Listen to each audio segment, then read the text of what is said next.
दोस्तों ये सच्ची कहानी उत्तर प्रदेश के कानपुर देहात की है। कानपुर देहात की डीएम नेहा जैन अपने कार्यालय में बैठकर गरीब, मजबूर, बेघर लोगों की समस्याएं सुन रही थी और उस समस्याएं का निपटारा भी कर रही थी।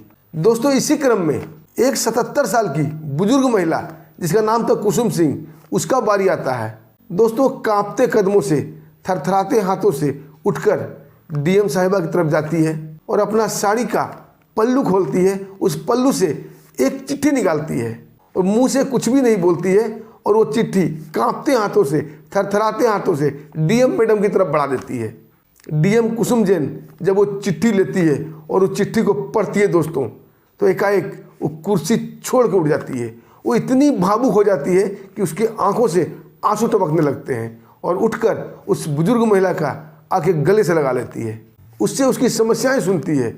दोस्तों कहानी ये था, भोगनीपुर तहसील का मलासा ब्लॉक की रहने वाली कुसुम सिंह आए दिन डीएम नेहा जैन के बारे में सुना करती थी कि वो गरीब बेघर लोगों की मदद करती है।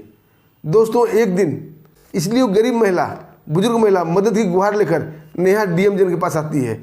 उसकी समस्या ये थी दोस्तों, उसका पति कैंसर का मरीज था और बुजुर्ग होकर स्वर्ग सिधर गया था। उसके बाद उसकी जो 5-6 बीघा की ज़मीन थी उसके बेटा के नाम से हो जाती है। लेकिन कुछ दिन तो ठीक रहता है, उसके बाद उस बुजुर्ग महिला के साथ उसका बेटा बहू अच्छा बर्ताव नहीं करते हैं और बर्ताव के साथ साथ उसे खाना पानी भी नहीं देते हैं, और देते भी हैं तो बहुत ही जलील करके, बहुत ही फटकारने के बाद। फिर उस महिला को पता चलता है कि भोगनीपुर तहसील में ही गिरगिरदो गांव में उसके 4-5 बीघा ज़मीन और है। वो तहसील में जाती है और वहाँ के लेखपाल हरिराम से मिलती है और बोलती है गिरगिरदो गांव को जो ज़मीन है उसके नाम कर दिया जाए ताकि उसका गुजर बसर अच्छा से हो जाए, प्रधानमंत्री योजना के तहत जो भी लाभ मिलता है उसे वो मिल सके। लेकिन लेखपाल हरिराम उसे चक्कर पर चक्कर कटाया जा रहा था और करीब करीब ये चक्कर काटते हुए 1 साल गुजर जाता है। 1 साल गुजरने के बाद वो महिला हताश हो जाती है, निराश हो जाती है, क्योंकि 77 साल की बुजुर्ग महिला थी।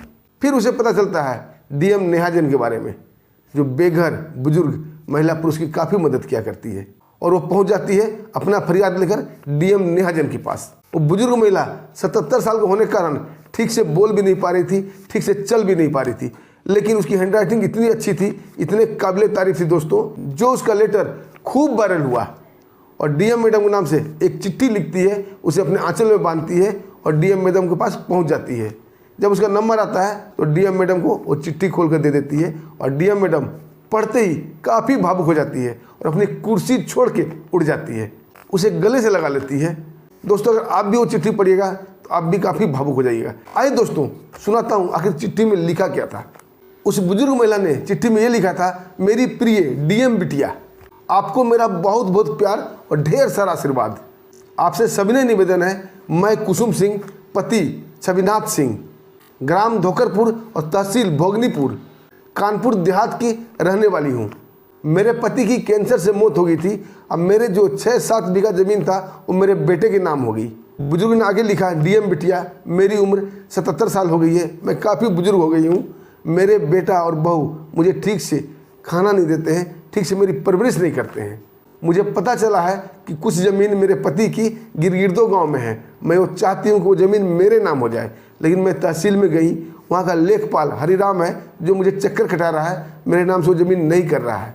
लास्ट में लिखी थी बुजुर्ग महिला ने कि मेरी अच्छी डीएम बिटिया, आपसे गुजारिश है, आपसे अनुरोध है कि आप मेरा ये काम करवा दें ताकि मोदी जी की योजना के तहत मुझे इसका लाभ मिल सके और मेरा गुजर बसर अच्छे से हो सके। दोस्तों ये पत्र पढ़ के डीएम साहिबा उठकर उसे गले लगा लेती है। उसके बाद अपना खाना भी उसे खिलाती है और अपनी सरकारी गाड़ी में उसे बैठाकर भोगनीपुर तहसील भेज देती है। इधर एसडीएम मैडम को फ़ोन करती है और उन्हें आदेश देती है कि मैं एक बुजुर्ग महिला जिसका नाम कुसुम सिंह है उसे मैं भेज रही हूँ, उसका काम तत्काल प्रभाव से तुरंत आनन फानन में कर दिया जाए। दोस्तों डीएम नेहा जैन की इस काम की तारीफ खूब जम के हो रही है, सोशल मीडिया में भी ये चिट्ठी खूब वायरल हो रहा है। दोस्तों आपको भी डीएम साहब का व्यवहार अच्छा लगा तो एक छोटा सा कमेंट डीएम साहब के लिए जरूर कीजिएगा। फिर मिलते हैं दोस्तों एक शानदार सच्ची कहानी को लेकर। हमें आज्ञा दीजिए। नमस्कार, जय हिंद।